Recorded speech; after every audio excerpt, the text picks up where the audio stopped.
Well, there were even more documents not on the toilet, but in his bedroom. Donald Trump's attorneys found more classified documents in his bedroom at Mar-a-Lago.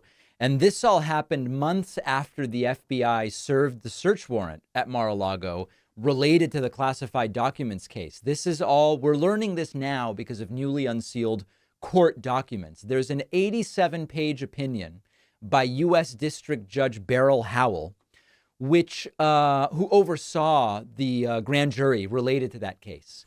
And what we learned is that the FBI served the search warrant in August of 2022.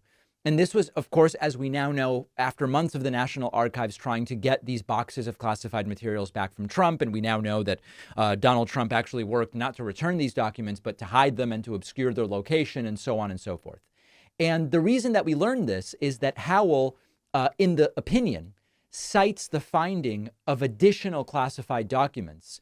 And she ruled, the additional documents that were later found are fair game for the prosecutors to ask about. It's a technical finding, and it's a question of, can documents later turned over be part of the subject matter about which Trump and others are questioned? And the answer is yes. Normally, those documents would be shielded by attorney-client privilege because it was Trump's lawyer that found and subsequently returned those documents.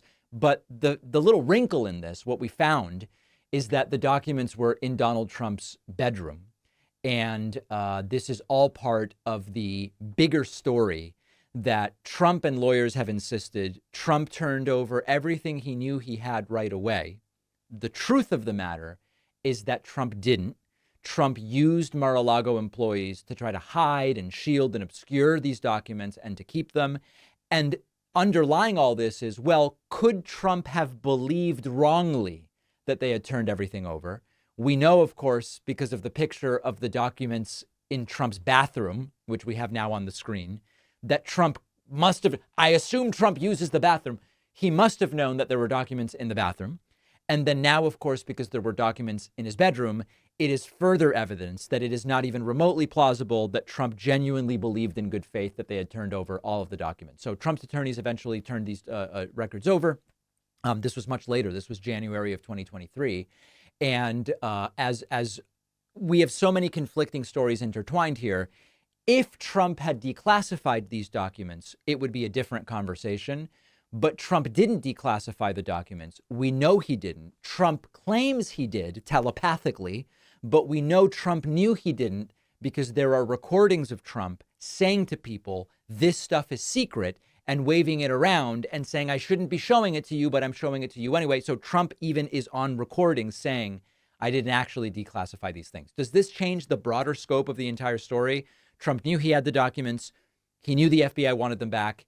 He worked to obscure and hide them. No, it doesn't change that. It does give us the additional detail that Trump had documents not only in his bathroom, but in his bedroom. And the imagery and the visual aspect of this continues to be as cartoonish as anything else. One of our sponsors today is Tychos, which provides an awesome free weekly 5-minute video series about the economy called The Weekly Comment. And it's hosted by Richard Vague. I've always found Richard Vague to be a premier economic expert.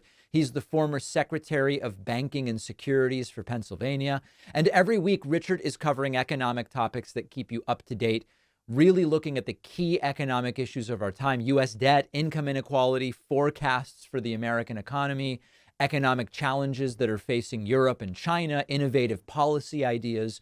Richard is the author of economic bestsellers, including A Brief History of Doom, The Case for a Debt Jubilee, and his newest book, The Paradox of Debt, which is a really interesting look at how government deficit spending in the U.S. during the pandemic era mostly benefited the top 10%.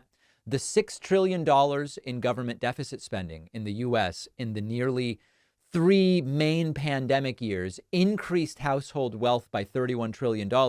That's the paradox of debt, according to Richard Vague. And in his weekly video series from Tychos called The Weekly Comment, Richard is excellent at taking really complicated economic issues and making them accessible to anyone.